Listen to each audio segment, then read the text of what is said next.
it's tolerated, I have to say some people, I'm gonna just say it, sometimes that person doesn't know that they're abusing.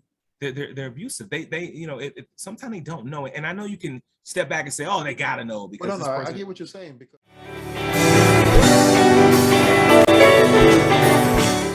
person that's doing the abusing, because a lot of times when it's tolerated, I have to say some people, I'm gonna just say it, sometimes that person doesn't know that they're abusing. They're abusive. Sometimes they don't know it. And I know you can step back and say, oh, they gotta know because well, no, this no, person, I get what you're saying because sometimes this is just a pattern of learned behavior. This is just the Right. way we do things. learned behavior.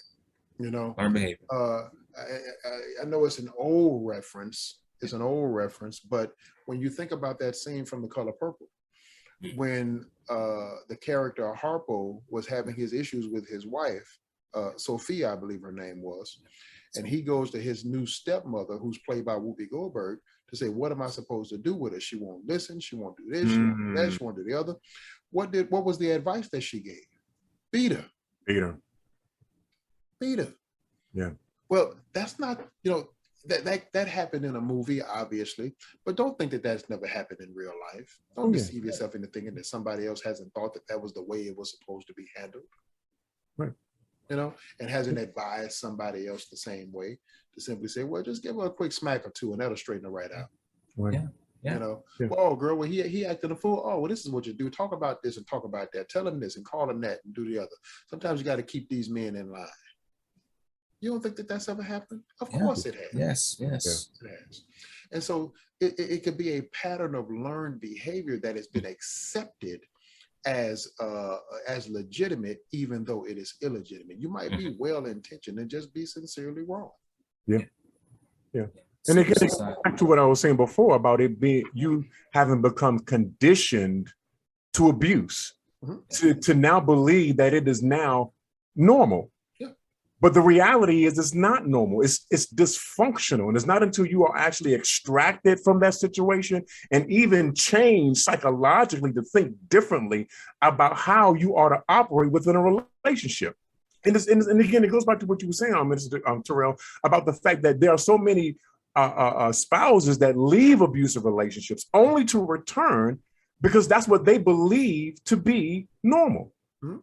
And that's why counsel is so important. Therapy is so important that you get a change in your mind in terms of how you think psychologically, in terms of how you ought to operate within a relationship. But it's not until then you begin to see and reject what is abnormal and accept what is actually normal. No. I'll say this and then I'll go to. Go ahead. Somebody was going to add to that. Go ahead. No, Pastor just mentioned about the Color Purple. Then this is how we get this perpetual violence extracted. Because another form of that violence is that, guess what? Now this woman got tired. Come on, y'all. Now I've got tired of getting beat. So guess what? In one part of the movie, guess what happens? They go to Oprah and ask her what she should do. And she said, you better stop that and bash Mister's head in. So at some point, it gets cases where violence happens, where the woman have had enough.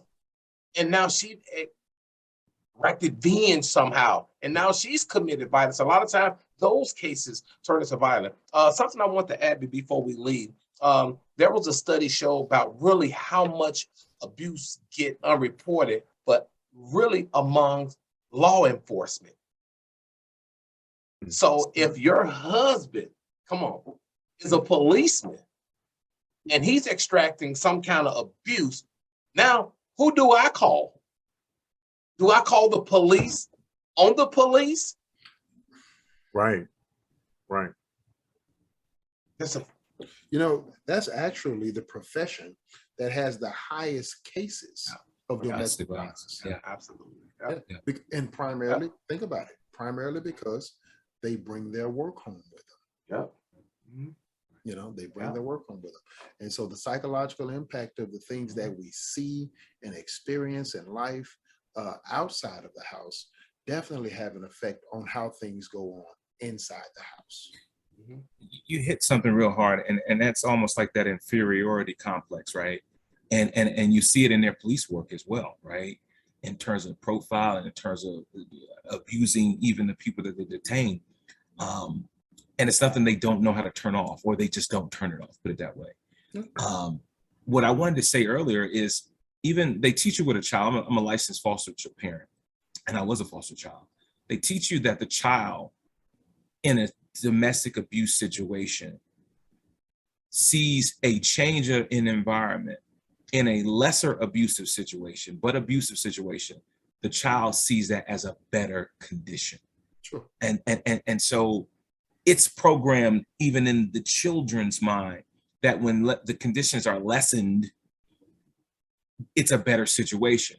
Well, a lot of times when we see this reconciliation or this fast get back together thing, I promise I'm never going to hit you again. I'm never going to do that to you again. And because of the financial means, it may not necessarily be there to take care of the children in another environment, then that wife or that husband is subjected to staying with that abusive spouse. Mhm. And now you're dealing with a situation where it's only a matter of time where that fuse is lit again. Yeah, especially if it doesn't get addressed. If there's no accountability brought to bear, if there's no therapy, if there are no police reports, perhaps, to show how serious this whole matter is, you know, if there's no trial separation while we deal with our issues, well, then obviously, if you haven't left, then it's not that bad. Wow. That would become the thought process. If it was that bad, you leave. And so that becomes, now I don't agree with that, but that Right. becomes a thought process. Right. And so, you know, we have to take drastic steps. We have to take big steps. You know, this isn't something that can be fixed with a Band-Aid. You know, when people have started to verbally abuse, emotionally abuse, and physically abuse one another, we got to take big steps, and we got to take them quick. Hey guys, it's Pastor John here. Please, if you like this video that you just saw, hit that like button for us. Second thing I want to ask you to do is to go ahead and subscribe to the channel. We're putting out videos once a day at about 5:30 p.m. Hit that bell notification so that you'll know when a new video has been uploaded. And then the final thing to do, share this video, share this information. If you know somebody that has a need that it can be benefited by it, please put it out in circulation so that we can try to help as many people as possible. Thanks, and God bless.